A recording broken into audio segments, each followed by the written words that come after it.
All right, Anisha, I have a number, and it is between 1 and 60, but it's not too high, it's not too low, and I need whatever you play to be lower than whatever the viewers might have. I don't think that's how this mind reading stuff is supposed to work. Okay, how about just don't mess up my plan with whatever card you play? Well, I'm going to play this 25. Ah! Well, that's how it goes sometimes. This is a snap review for Mind Up. Mind Up is a card game for 3 to 6 players by Maxime Rambourg and published by Pandasaurus Games. The box says it's for ages 8 and up, and it takes about 20 minutes to play. Let's talk about the art in Mind Up. Well, the art here, such as it is, was illustrated by Christine Alcouf. This is another game that's basically just numbers on colorful cards. Each number 1 through 60 appears once in the deck, distributed among 5 colors. There is subtle patterning in the background of all the cards, repeated over in the corner by the number itself. These really help with any colorblind issues. There are also 6 sets of these scoring cards. Each set has a unique symbol on the back, so it's easy to find the 5 cards that make a set. There's also some optional objective cards. These use the same patterns and symbols as are on the number cards, and you don't actually need text to tell you what the objective is. Speaking of the objective, what is the objective of Mind Up? How do we play this game? The goal is to collect cards in a way that earns you the most points. Simple, right? Sure. Before each round, one player shuffles up their 5 scoring cards and lays them out in a row. All the other players copy this same order with their own scoring cards. So in this example, we have 1, 5, 2, 3, 4. For the first round, put out number cards into the center of the table, as many cards as there are players. Put them in order by number, smallest to largest. Then, deal out 7 cards to each player. Every player now secretly chooses a card from their hand to reveal simultaneously. Now, rearrange your revealed cards in numerical order, below the cards that were already on the table. Then, each player receives the number card that is positioned above the card they played in the row. Place the received card in the first slot in your scoring row. In the future, every card that matches this color will go into the same column of the row, and each new color will go into the next open spot to the right.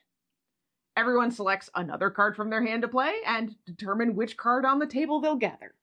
Keep revealing and collecting cards until everyone has a single card left in their hands. This card, you're going to add directly to your scoring column. Now it's time to score this round. Take a look at each of your columns of cards. The scoring card at the top of the column shows you how many points each card in that column is worth. So in this column, each card is worth 5 points, and I have 3 cards here, so this column is worth 15 points. After you've added up all your columns, and added any bonuses, they're in yellow, subtracted penalties in red, gather up all your scored cards back into your hand and draw 1 more card from the deck. This will be your hand for the next round. Have a player randomly lay out all the scoring cards again, with everyone following again, and start the next round. At the end of the second round, gather up your scored cards and draw another card into your hand before shuffling up the scoring cards again and starting the third round. After 3 rounds, the game ends. Who scored the most points?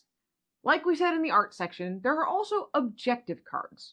If you'd like a little bit more challenge in your game, you can reveal a different objective every round and treat it as another potential bonus or penalty when calculating the scores for that round.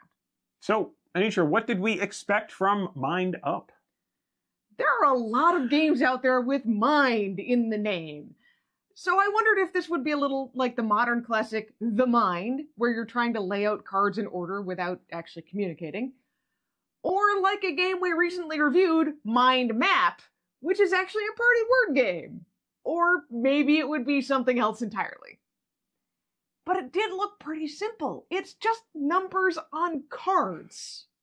Well, like you said, it does look simple. Putting everything you said together, like trick-taking games are pretty popular these days. We just reviewed a game with Mind in the title, like you said, so my brain was kind of all over the place with this one. You can see cards laid out on the front, some bonus-looking things. I didn't really know, to be honest. I thought it might be like an abstract party game, because that's a different twist. I don't know, since you do need at least 3 players to play this one. But actually, when you flip the game over and you look at the back of the box, it'll mostly set you straight. And yet, there were some surprises. So one of the big things that surprised me about this game is that it's really not a hard game to play, but it's much harder to explain than I expected. I feel like I understand the rules really well, and it's still hard for me to tell you how to play until you've played it. But the more you play this game, the more you'll become aware of layers of strategy. It's really great to grab cards with bonuses, and maybe you'll grab a lot of the same color for a really high score, but then that's going to affect how you play in later rounds because that becomes your hand. It also really surprised me just how much everyone in our family got into this game. It's just numbers on cards. But every turn, you know which cards you really want and which ones you really don't want. So there's plenty of celebrating and wailing and bickering, especially as we get farther into the game. Having someone randomly decide the scoring line each round also makes for a little bit more variety. You can't just stick to exactly the same strategy every time. And I really like that about this game. Every round you have to read just what you're doing to try to capitalize on whatever suit in the 4 or 5 slots you can get on your kind of playing area. And those cards might actually be different for other people. So you could go from a super cutthroat round to a really laid back round really quickly. Not even different games, like just different rounds. Yeah. This game reminded me a little bit of For Sale with the way that you bid on the cards that you just played. But it's definitely simpler since you aren't going from money to property and then back to money again. And I kind of like this game, and I feel like it's almost like a prologue to an evergreen classic, which is For Sale. We recommend Mind Up for families. It's fast and it'll pull your whole family in. But it's not going to be a great fit with kids younger than about 8 because there's a lot of different skills involved. Number sequencing, multiplying, and predicting what your opponents are going to play. We think it's really great for older kids or with grandma and grandpa. So we're going to give Mind Up 4 numbers out of 5. And that's Mind Up in a snap.